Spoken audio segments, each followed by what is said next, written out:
On this tranquil night, let us step into the labyrinth of history together, to seek out those truths forgotten by time. History, this greatest of magicians, always fools us in the most absurd ways. It tells us a secret that makes us laugh and cry at the same time. The traditions we consider sacred and inviolable today were often just someone's impromptu decision from a few hundred years ago, a hasty stopgap measure, an accident that should have been forgotten but unexpectedly persisted until now. Imagine if you could travel back to the Middle Ages, you would find that world was like a giant laboratory, filled everywhere with half-finished inventions and temporary solutions. Those rulers, nobles, craftsmen, and peasants never imagined that the decisions they made offhandedly would become unshakable traditions. Centuries later, they were just solving immediate problems, yet inadvertently shaped the face of an entire civilization. This is the absurd nature of history, half improvised on a whim, half inertial continuation of decisions from hundreds of years ago that were never revoked.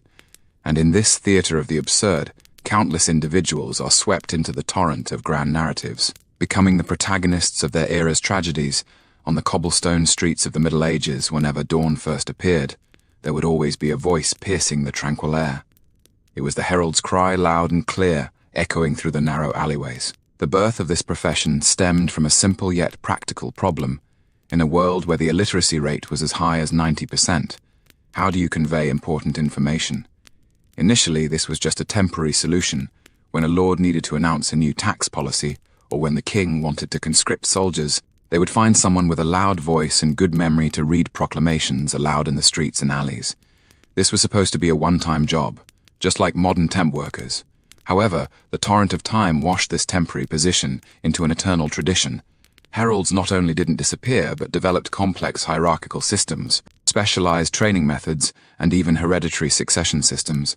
They became an indispensable part of medieval society, a living, human broadcasting system. In the quiet of night, we can almost still hear the voices of those heralds, echoing forever in the reverberations of history. They didn't know that their profession would continue for hundreds of years, nor did they know they were witnessing an important milestone in the history of human communication. The unexpected evolution of bells on medieval pastures. Shepherds tied crude bells around the necks of their easily lost flocks to track them. This invention was purely practical, on the vast grasslands. The sound of bells could help herders locate their flocks and prevent livestock from getting lost. However, this simple farming tool unexpectedly caught the attention of the nobility. They were enchanted by the crisp, pleasant sound of the bells and began to see them as a symbol of fashion. Soon, bells went from pastures to palaces. From practical tools to decorative ornaments, the nobles adorned their hats, clothes, and even shoes with all kinds of bells. The jingling sound they made while walking became a symbol of identity and status. Court jesters took bells to the extreme, their costumes covered with bells of all sizes, every movement accompanied by music-like sounds.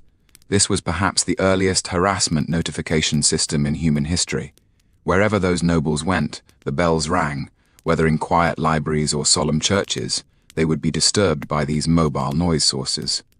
However, in that strictly hierarchical society, no one dared to complain and instead had to pretend to appreciate it. The 600-year shackles of the bread law in 1266 AD, England was experiencing a severe famine. Wheat fields withered, granaries stood empty, and hungry people wandered the streets. Facing this crisis, the rulers at the time hastily enacted a temporary decree, strictly controlling the price and weight of bread to ensure everyone could buy basic food. This decree was called the Assize of Bread, which stipulated that bakers must make bread according to fixed recipes, prices could not be raised arbitrarily, and weight must be precise to every ounce. Violators would face severe punishment, fines, imprisonment, or even being tied to a pillory for public humiliation.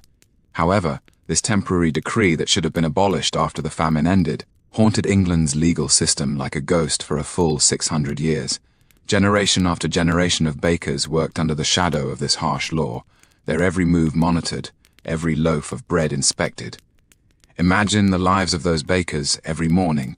When the first rays of sunlight shone into the workshop, they had to carefully weigh flour, calculate ratios, terrified of the slightest deviation.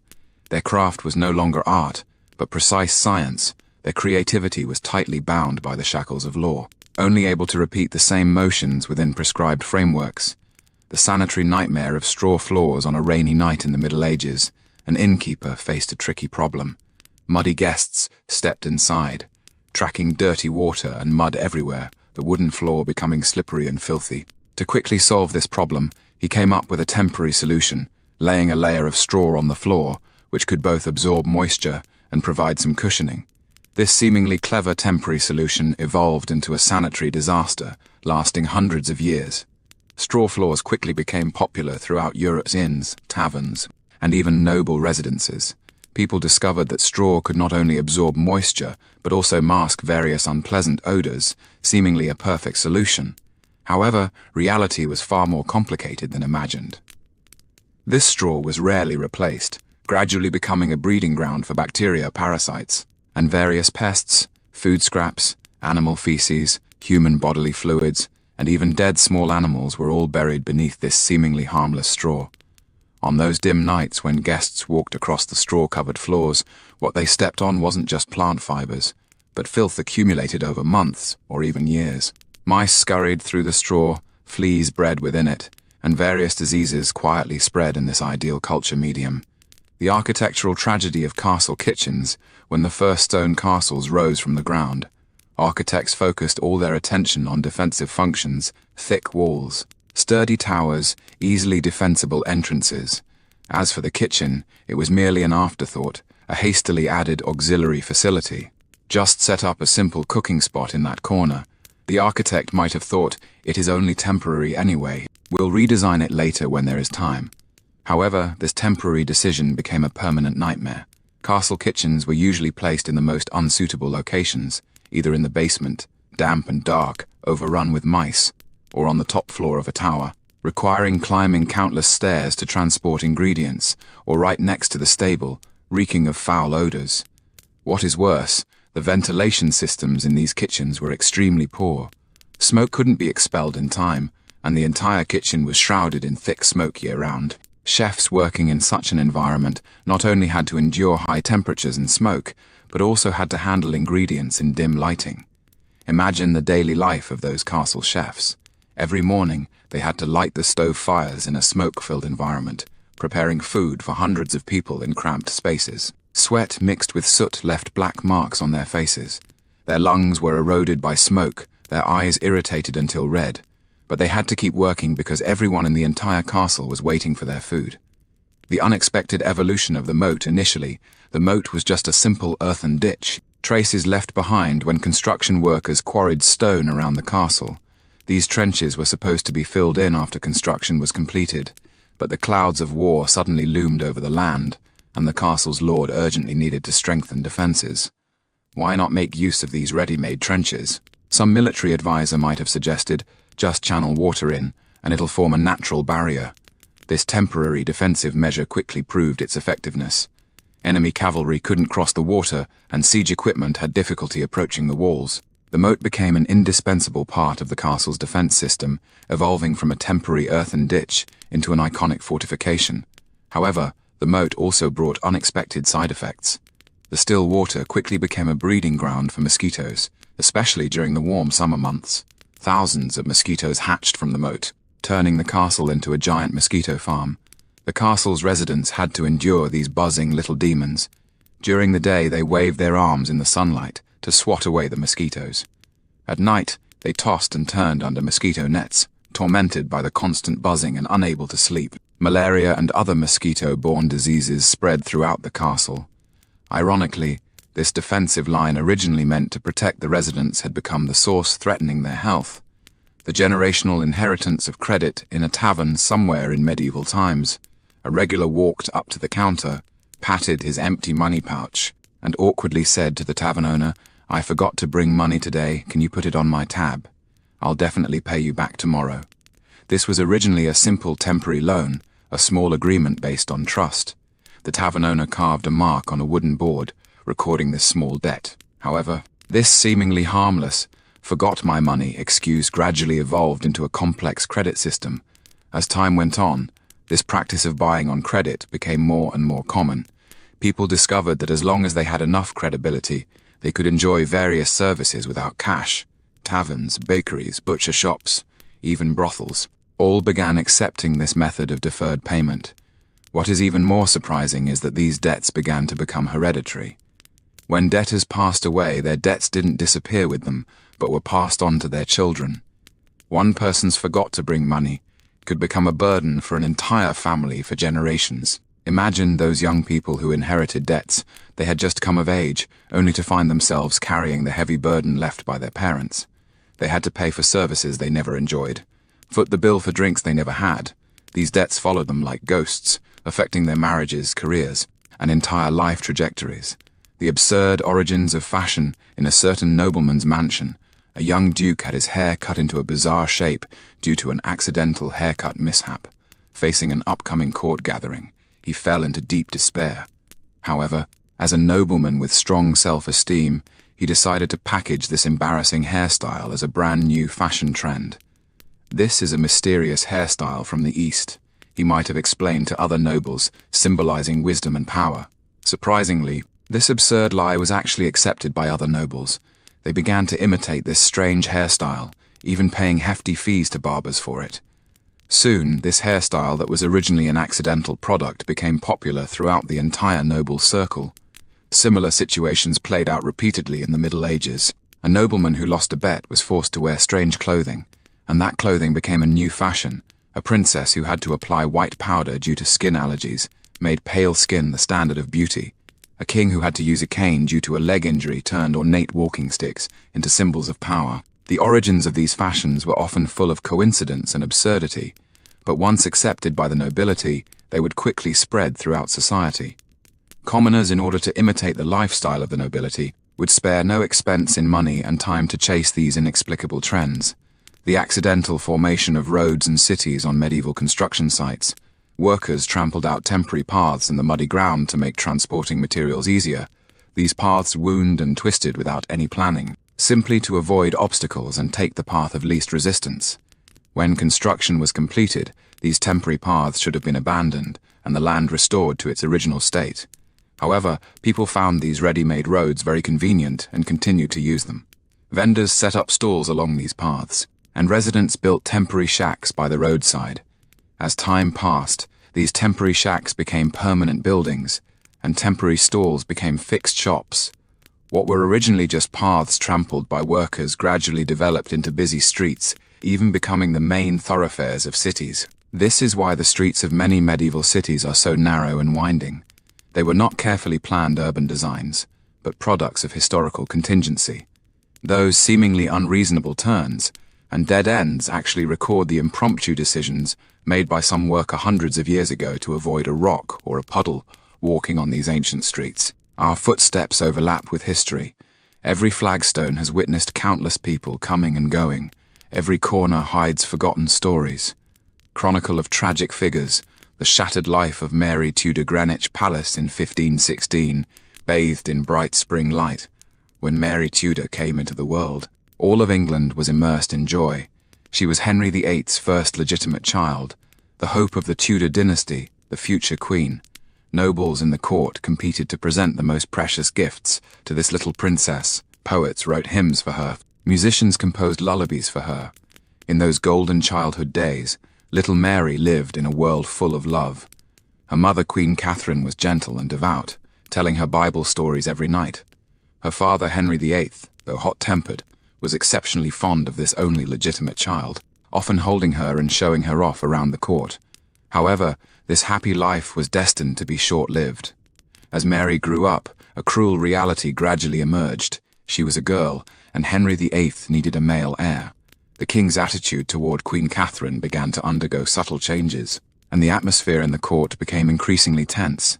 In 1533, when Mary was 17, her world completely collapsed. Henry VIII declared his marriage to Queen Catherine invalid, and married the young and beautiful Anne Boleyn. Overnight, Mary went from being a favored princess to a bastard, losing her right to the throne and even being forbidden from seeing her mother. Imagine the inner world of this 17-year-old girl. Everything she once had, status, dignity, family, vanished in an instant. She was forced to leave the luxurious palace and move to a shabby residence. She was forced to give up her title of princess and accept the identity of a bastard. Most painfully, she was forced to be separated from her beloved mother, not even knowing if her mother was still alive. In that turbulent era of religious reformation, Faith was not merely a personal spiritual refuge, but also an expression of political stance. When Henry VIII broke with the Roman Catholic Church in order to divorce and establish the Church of England, the entire nation was swept into the whirlpool of religion. Mary faced a painful choice: submit to her father's will and accept the Protestant faith, potentially restoring her status as princess, or hold firm to her mother's Catholic faith and endure more pain and humiliation. For a young girl of only 17, the weight of this choice was almost unbearable. However, Mary chose to persist. In that hostile court, she became a symbol of the Catholic faith, a silent protest against Henry VIII's religious policies. She refused to acknowledge her father's religious authority, refused to accept Protestant doctrine, and even refused to acknowledge herself as illegitimate. This persistence came at a tremendous cost. Mary was confined to remote estates, living in extremely harsh conditions. Her health deteriorated steadily, frequently falling ill, yet receiving no proper medical care. Even more painful was the mental torment. She was forced to watch helplessly as her father executed those loyal subjects who supported her and her mother, including her tutors and friends. During those long nights, Mary knelt alone in her humble prayer room, praying to God for strength and comfort. Candlelight flickered across her pale face as tears silently streamed down her cheeks. She didn't know how much longer this suffering would last, nor whether she could hold on until the end. In 1553, when Mary finally ascended to the throne, she was already 37 years old. In that era, this was almost the age of an old woman. However, as queen, she faced an urgent problem. She had to marry and have children as soon as possible to ensure the continuation of the Tudor dynasty. Fate seemed to give her a chance. Prince Philip of Spain, this young and handsome Catholic, became her husband. This marriage could not only solve the problem of dynastic succession, but also strengthen the alliance between England and Spain and consolidate the position of Catholicism in England. Mary entered this political marriage with great hope. She longed for love, longed for family, longed to become a true wife and mother. However, reality cruelly struck her once again. Philip had no interest in this marriage. He came to England only for political gain, having neither love nor respect for Mary herself. Even more cruel was that Mary experienced the tragedy of 2 false pregnancies. The first time, her abdomen began to swell, her menstruation stopped, and all the symptoms indicated she was pregnant. The entire court was preparing for the upcoming royal heir, and Mary herself was immersed in the joy of becoming a mother. However, months passed, and nothing happened. The doctors were puzzled, and Mary's hope gradually turned into despair. The second false pregnancy was even more painful. Mary was already 40 years old, and she knew this might be her last chance.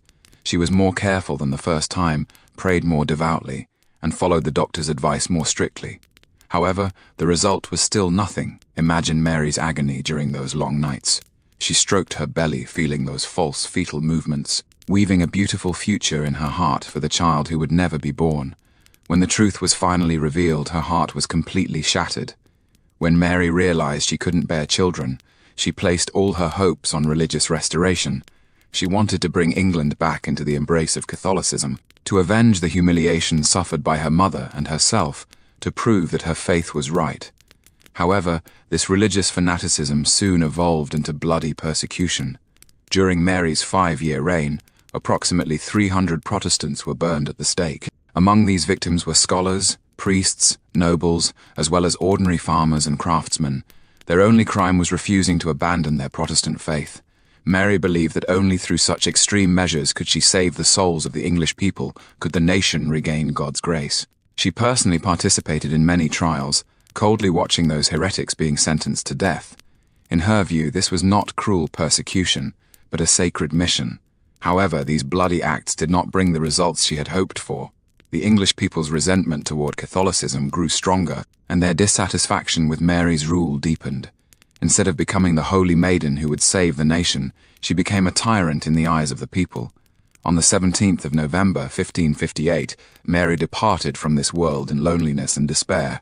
She had no children, no true friends, and even her husband had long since left her. Her life was filled with pain and failure, and her reign left behind nothing but bloodshed and hatred. History gave her a cruel nickname, Bloody Mary. This title would forever accompany her name, overshadowing the suffering and injustice she endured as a woman.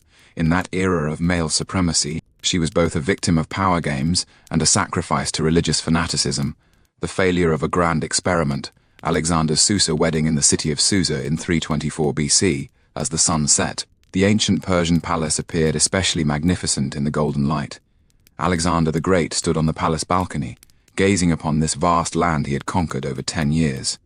From the mountains of Macedonia to the plains of the Indus River, from the deserts of Egypt to the highlands of Persia, the entire known world lay prostrate at his feet. However, conquest was only the beginning. The real challenge was how to rule this vast and complex empire. Deep within Alexander's heart burned a grand ideal. He wanted to create an unprecedented world, an empire where Eastern and Western civilizations perfectly merged. Driven by this ideal, he conceived a seemingly perfect plan. Through large-scale intermarriage, Macedonian nobles would unite with Persian nobles, achieving the fusion of two civilizations through bloodlines. This idea seemed like a stroke of genius to Alexander. He believed that when Macedonian warriors united with Persian princesses, when Greek wisdom married Eastern wealth, a new and more powerful civilization would be born. This wasn't merely a political alliance, but a cultural revolution, humanity's first true experiment in globalization. Preparations for the wedding at Susa continued for months. Alexander mobilized all the empire's resources to make this wedding the most spectacular celebration in human history. Craftsmen from all regions were summoned to Susa, where they decorated the palace with the most precious materials: Persian silk, Indian gems, Egyptian gold, and Greek marble. On the day of the wedding, the city of Susa seemed to transform into a dreamlike world. 91 couples held their weddings simultaneously, including the marriage of Alexander himself to Statira, daughter of Darius III. Every couple wore the most magnificent attire. The Macedonian grooms donned purple robes with golden laurel wreaths on their heads. The Persian brides were draped in gold-embroidered saris, adorned with priceless jewels. The ceremony followed Persian traditions, which was itself a symbolic gesture. Alexander wanted to declare to the world that he was not merely a conqueror, but a unifier of Eastern and Western civilizations. Frankincense from Arabia burned in the censers, priests chanted blessings in ancient Persian, and musicians played melodies that blended Greek and Persian styles. However, beneath this magnificent surface lay deep dissatisfaction and resistance. The Macedonian generals attended what they considered a humiliating ceremony with grim expressions, while the Persian nobles secretly cursed these barbaric conquerors in their hearts. The grand spectacle of the wedding could not conceal the deep cultural conflict. For the Macedonian generals, this wedding was an insult to their national dignity. They had followed Alexander in battle for 10 years, bleeding and sacrificing, for the glory of Macedonia not to marry barbarians. In private gatherings, these battle-hardened warriors complained angrily, "We are conquerors, not grooms. We won this land with our swords. Why should we consolidate our rule through marriage?" They believed Alexander had been corrupted by Eastern luxury and had forgotten his Macedonian blood. What made it even harder for them to accept was that Alexander required them to learn Persian etiquette, wear Persian clothing, and even perform the Persian prostration before him. These warriors who never knelt on the battlefield now had to kneel on the ground like slaves. This was an unbearable humiliation for them. On the other hand, the Persian nobles were also filled with resentment toward this forced union. Although their daughters married the conquerors, this didn't mean they accepted their conquered fate. In their eyes, these Macedonians were just a bunch of uncultured barbarians whose civilization was far inferior to the ancient Persian civilization. The Persian nobles privately mocked the crude manners of these Macedonian grooms, ridiculing their clumsy imitation of Persian etiquette. They viewed their daughters' marriages as a sacrifice, a compromise they had to make for their family's survival. Alexander's death came so suddenly, so unexpectedly. In the 3rd of June 23 BCE, this conqueror, only 32 years old, mysteriously passed away in the palace of Babylon, and his grand ideals turned to nothing along with him. Less than a year after his death, the beautiful vision of the Susa weddings completely shattered. Those Macedonian generals who had been forced into marriage couldn't wait to abandon their Persian wives, as if washing away the shame from their bodies. Most of them immediately returned to Greece, reuniting with their Greek wives, leaving those Persian princesses in a foreign land to face an uncertain future alone.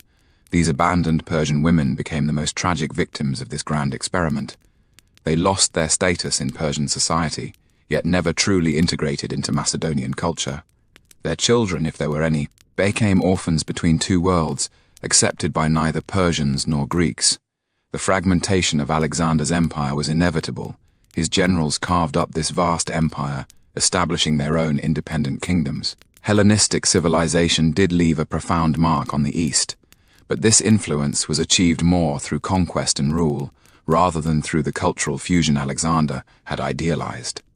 The Susa weddings became one of history's most famous failed experiments, proving a cruel truth. The fusion of civilizations cannot be achieved through forced means, and true cultural exchange requires time, understanding, and mutual respect. Cruel molding, Spartan education, and killing in ancient Greek Sparta.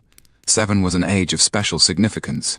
When Spartan boys passed their 7th birthday, they had to bid farewell to their warm families, bid farewell to their loving mothers, and embark on a road to hell. The Agogage education system, this was not an ordinary school, but a factory specifically designed to manufacture killing machines.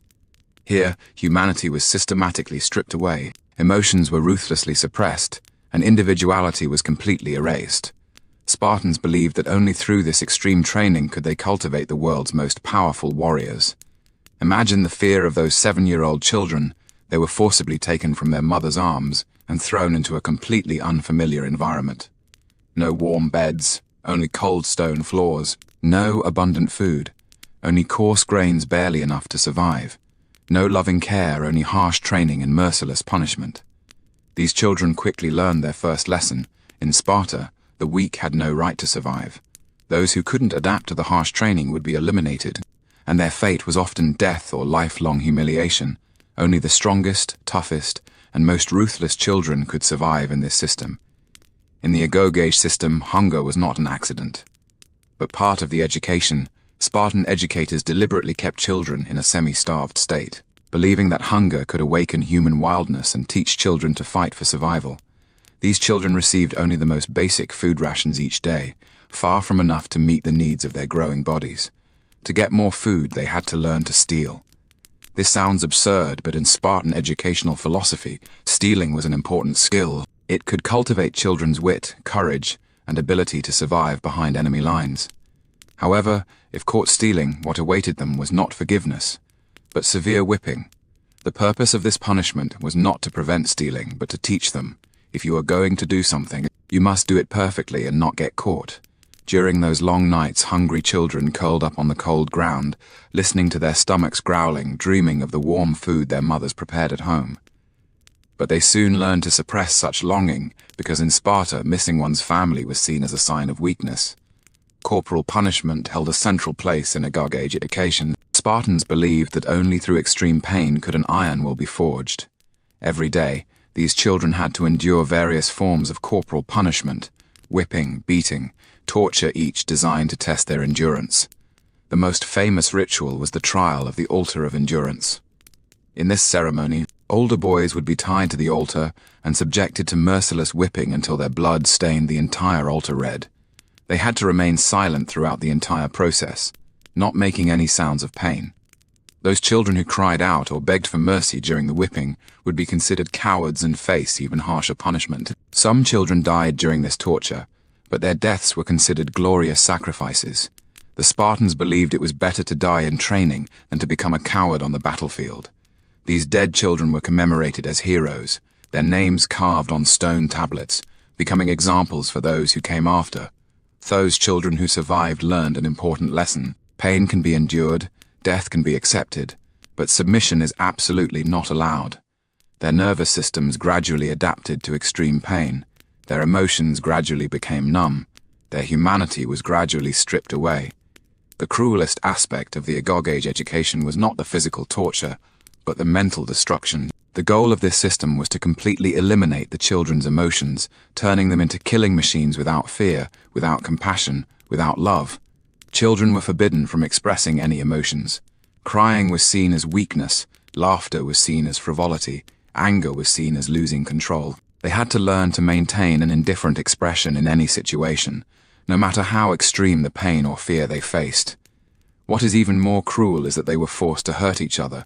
During training, children were divided into different groups, competing against each other, tormenting each other. Best friends could become the most dangerous enemies overnight. Brothers might be forced to fight each other until one fell. The purpose of this training was to eliminate their attachment to companions, making them understand that on the battlefield, nothing was worth cherishing except Sparta's glory. They learned to view others as tools or obstacles, rather than flesh and blood human beings. During this process, many children's minds completely broke down. They became silent and withdrawn, their eyes hollow as if their souls had already left their bodies. But this was exactly the result the Spartan educators wanted. A perfect warrior without emotional burdens. When Spartan youths completed the basic gauge training, what awaited them was the final and most brutal test.